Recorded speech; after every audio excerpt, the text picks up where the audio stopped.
অবহেলা, অপমান, টিটকারি এগুলো করবেন না। এটা সাধুর চরণে না, গোবিন্দের চরণে অপরাধ। সে কোন ধরনের বৈষ্ণব আমার জানার দরকার নেই মা। তাকে দেখে তার কণ্ঠে তুলসী মালা, ললাটে আমার সেই কপি তিলক, এগুলো বৈকুণ্ঠ চিহ্ন। এগুলো দেখে কখনো অবহেলা বা নিন্দা করতে নেই। আজকে যে আপনারা যে বৃন্দাবন মিলিয়েছেন, এটা কিন্তু এই সাধু সঙ্গের মহিমায়।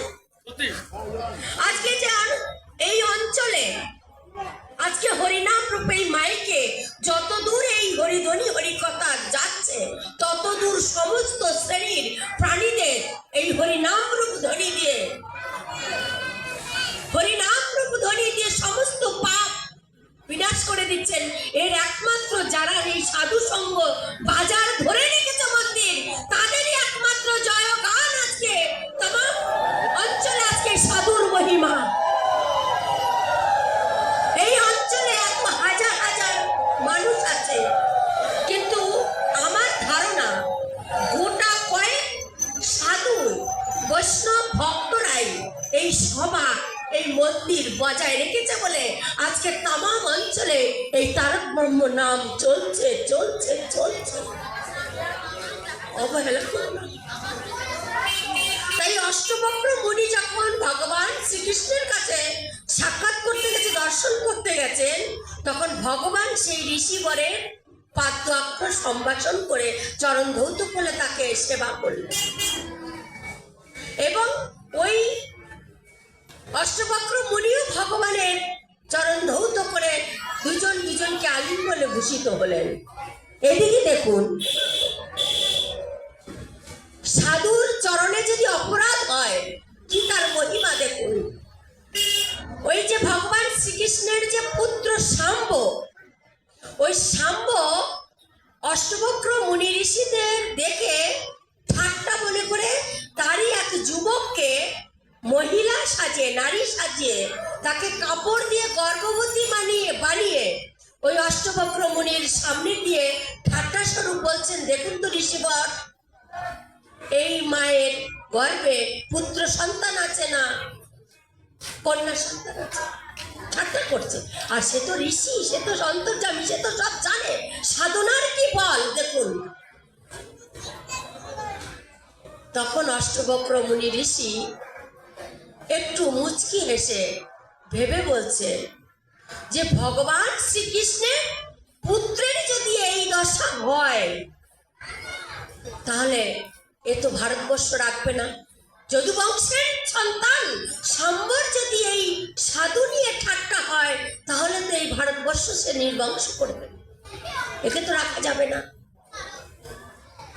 তাই সাধু অভিশাপ দেয় না, কিন্তু ভগবান তার ক্ষমা করে না।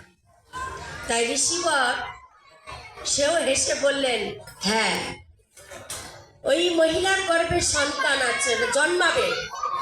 কি জন্মাবে? ওই ভেতর থেকে একটা শুল জন্মাবে, শুল জন্মাবে। সেও বলে গেলেন, কারণ এই শুলের দ্বারাই যদু বংশ ধ্বংস হবে। কারণ তার পুত্র শাম্বর যদি এই সাধু ঋষিদের নিয়ে যদি ঠাট্টা মজা করে, তাহলে তার দ্বারা সমস্ত ভারতবর্ষ ধ্বংস, একে তো রাখা যাবে না। সাধুর অভিশাপ কখনো বিফলে যায় না। আজকে সেই যদু বংশ ধ্বংসের দিকে পরিণত হয়েছে কিনা, বলছে 56 কোটি যদু বংশ ধ্বংস হবে। এখন শুল তো জন্মিয়েছে, বলরামকে আহ্বান করেছে, বলরাম শুল হয়েছে, কি হবে? তখন বলছে তাকে সমুদ্র তীরে নিয়ে গিয়ে তাকে ঘষে ঘষে ফেলে দাও। সমুদ্রের তীরে নিয়ে গিয়ে ঘষতে ঘষতে ঘষতে ফেনা নিব, যে কণা মাত্র যে তিল তব যে শুলের অগ্র ছিল অংশ, সেই অংশ সমুদ্রের জলে মিশে গেছে, ধ্বংস করে দিয়েছে। সমুদ্রের জলে গিয়ে সেই কণা নব, সেই তিলাক্ত কণা শুল এক মাছ খেয়ে নিল। সেই মাছ সমুদ্রে ধীরে ধীরে বড় হচ্ছে। সেই মাছটাকে ধীবর তা জালে ধরা পড়েছে। ধীবরের গিন্নি তা মাছটাকে কুড়তে গিয়ে সেই ফলা পেয়েছেন। সেই ফলা কামারের কাছে বিক্রি করে সে একটা পাশে একটা বেদ নিয়ে গিয়ে তীর বানিয়েছেন, সেই তীরের দ্বারাই ভগবান শ্রীকৃষ্ণের চরণ পাখি মনে করে তার চরণে তীরবিদ্ধ হয়ে সেই যদুবংশ ভগবান শ্রীকৃষ্ণ অপ্রকট হয়ে গেলেন, তার লীলা সম্পূর্ণ হয়েছেন, এটা ইতিহাসে বলা আছে, তাই না বাবা? সিদ্ধান্ত এটাই বাবা, সাধু চরণে অপরাধ করলে সাধু অভিশাপ দেবে না, কিন্তু ভগবান তার। তাই বলছে অর্জুন,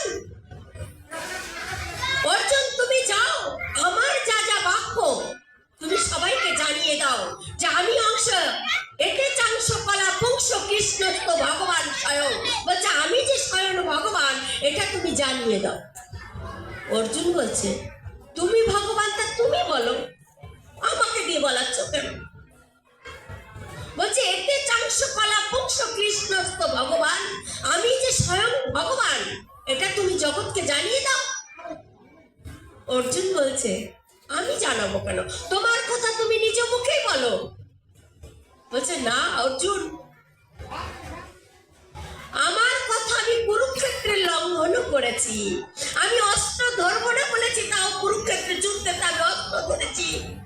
আমি ভক্তের জন্য আমার কথা লঙ্ঘন করতে পারি, কিন্তু আমি কোনো ভক্তের বাক্য যদি দেওয়া হয়, আমি জয় জয় করে কোনো ভক্তের বাক্য আমি লঙ্ঘন হতে দেই না, আমি ভক্তের বাক্য কখনো লঙ্ঘন হতে দেই না।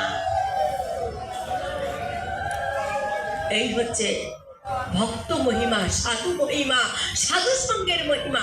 প্রথমে যদি শ্রদ্ধা আসে তারপরে পায় সাধু সঙ্গ, সাধু সঙ্গ করলে তারপরে তার ভেতর থেকে আসবে ভজন ও ক্রিয়া, তার ভজন করতে ইচ্ছে করবে, তার সেবা পূজা, একটু বৈষ্ণব সেবা, বৈষ্ণব সে দেখলে দেখবেন যারে দেখে আমার অন্তরে আনন্দে মন পুলকিত হয়, যাকে দেখলে যারা সাধু সঙ্গ করেন, ভগবানের ভক্তি, গুরু সেবা, বৈষ্ণব সেবা দেন, তারা দেখবেন একটু তিলকমালা কোনো বৈষ্ণব দেখলে আপনাদের মনে একটা আনন্দ জাগে, কারণ নিজের পিতা মাতা আত্মীয় পরিজন দেখলে যতটা আনন্দ পান, যারা ভক্ত একটা সাধু দেখলে তার কোটি গুণ আনন্দ পান কিনা বাবা?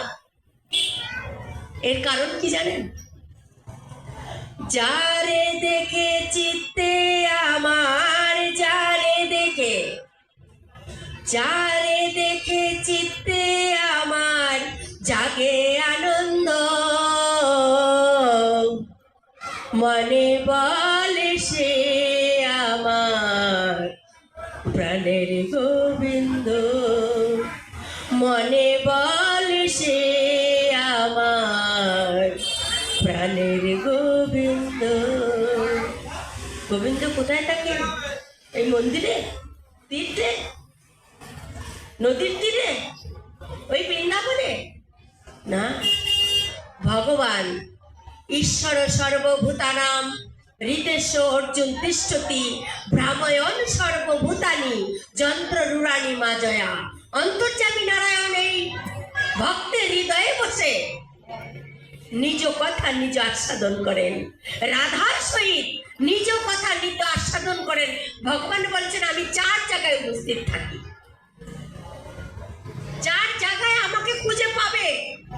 4 জায়গায় বলছে যেখানে আমার গুণাগুণ হয়, যেখানে আমার নৃত্য হয়, যেখানে আমার ভজন হয়, যেখানে হরি কথা হয়, আমি সেখানে থাকি। আর থাকি কোথায়? রাঘব ভবনে। যদি কেউ পানিহাটিতে দই চিরার দণ্ড মহোৎসবে যান, রাঘব ভবনে আমার মহাপ্রভু ওখানে থাকে, গোবিন্দ রাধা কৃষ্ণর সহিত। আর কোথায়? নিত্যানন্দ, যেখানে নিত্যানন্দ সেখানে আমার গৌর সুন্দর। আর কোথায়? শ্রীবাস সঙ্গরে। ভগবান বলেছে কলিযুগে আমার 4 জায়গায় আমাকে ডাকলে পাবেন, আমি সেখান থেকে এক চুলো নড়ি না। এই জন্য আমাদের ভগবানের কৃপা লাভ পেতে হলে আমাদের আগে সাধুগুরু বৈষ্ণবের প্রতি শ্রদ্ধা আগে রাখতে হবে। তারপরে এই যে নামযজ্ঞ, মহানামযজ্ঞ, এই নামযজ্ঞ শোনা তখনই সার্থক হবে যদি আমার এদের প্রতি ভগবানের মহিমা, অধিবাসের মহিমা যদি সার্থক পায়, তত্ত্ব জেনে যদি নাম, তবে নাম ক্রিয়া করবে।